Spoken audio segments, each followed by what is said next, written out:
The Backrooms. You've been here before. Level 412, Vultures. For most longtime residents, it is no surprise that many slices of existence here are nothing short of strange and inhospitable, only existing as a distorted mirror of the worst of us.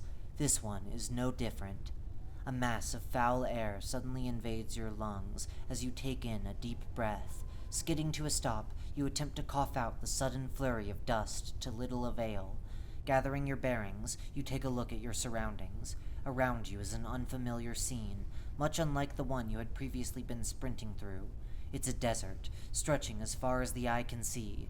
The ground looks like it's made of concrete. It's hot here. The ground, the air, even your very being. And yet, no sweat emerges from your pores. There's nothing to do now except move.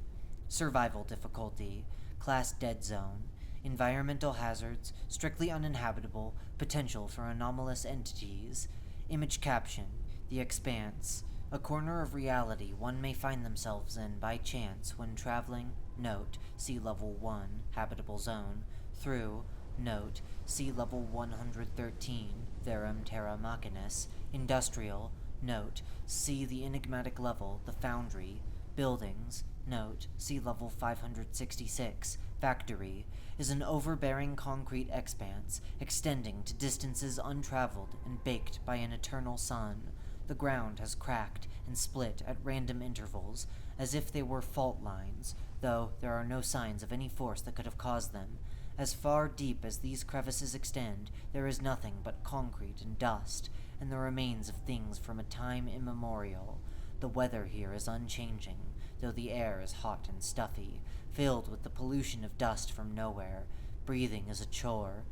It's eerily silent here. No creatures, no people, nothing, not even corpses. Nothing but concrete, that is. Maybe there really is nothing here. You don't believe that. There's a building up ahead. A sense of dread passes through you. Keep going. Image caption, cracks. It does not take long to notice the structures that sparsely dot the landscape. Strange and disheveled, these landmarks provide the only semblance of faltering hope for most denizens of this locus. A majority are not exactly buildings, however, at least not in the traditional sense, but rather a set of decorated concrete masses jutting out from the ground in a way that would suggest they were a part of it. There is hardly anything in these places, save for the odd wanderer's gear and mounds of dust and dirt. A thin layer of a strange fleshy substance often covers these structures. Do not touch them unless it is in your best interest to join them. The building is empty, not even an old backpack left over from the dead residents in it. A flesh thing that cakes the concrete seems to slither around. You blink. It's not. The sky whispers an untold secret. There's a tree somewhere. Your breathing grows shallow. You glance at your form. It's deteriorating. The most damning phenomenon in this level is not the lack of resources, however. Direct your attention towards your skin and extremities. Within an hour, they will start to experience necrosis. This is feeding time, and unseen forces will pick on flesh like vultures, ripping away at it bit by bit. Its anomalous effects subdue the pain as bodies wither away. This carries on in necrotic areas, even when people have escaped. Most people don't notice until the second hour. Many look like walking corpses within a day. No one really knows what happens to the people who don't escape. Every step and every second grows more and more uncomfortable. The world is reeling. The equipment that once saved you in countless places becomes a burden here. You drop it. You drop everything. And it drops you too. The ground moves. After significant bodily degradation, one's very surroundings will start to seem hostile. Some may be hallucinations, others not. It does not matter. Do not direct your attention towards them. The ground will begin to sink in areas. Structures start to shift.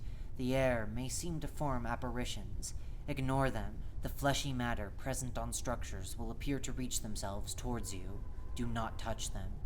Dragging yourself through uneven steps, you're tired and torn apart, yet numb to any of it. Is any of this real? It's like you're simultaneously living and dying. There's nothing in sight for fuck knows how much farther out, except for protrusions of concrete and disgusting excuses for flesh, and certainly not that tree.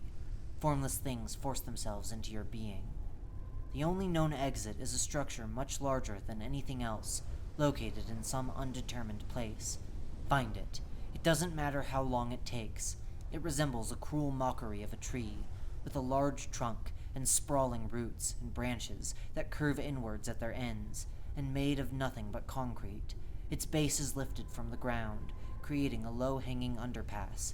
Underneath it is a hole, dug perfectly downwards, just large enough for a person. It's dark and silent. Pay that no mind. It's not as deep as it looks. This hole will take you to where your will does. How long has it been now? An hour? A day? It feels like you've been here for a year. Something calls in your ears. Still, you tread through the searing landscape. That tree, it feels like nothing more than a dream now. You wonder if it even exists. The other holes tempt you. Ignore them. A massive thing mocks you as it perches itself on a misshapen mound. It's not real. It strips you of everything you've ever had, crying out incomprehensible, meaningless words. It's not real. The sun cracks in its presence, a shattering visage of nothing. It stretches out to you a hand that it doesn't have. You take it.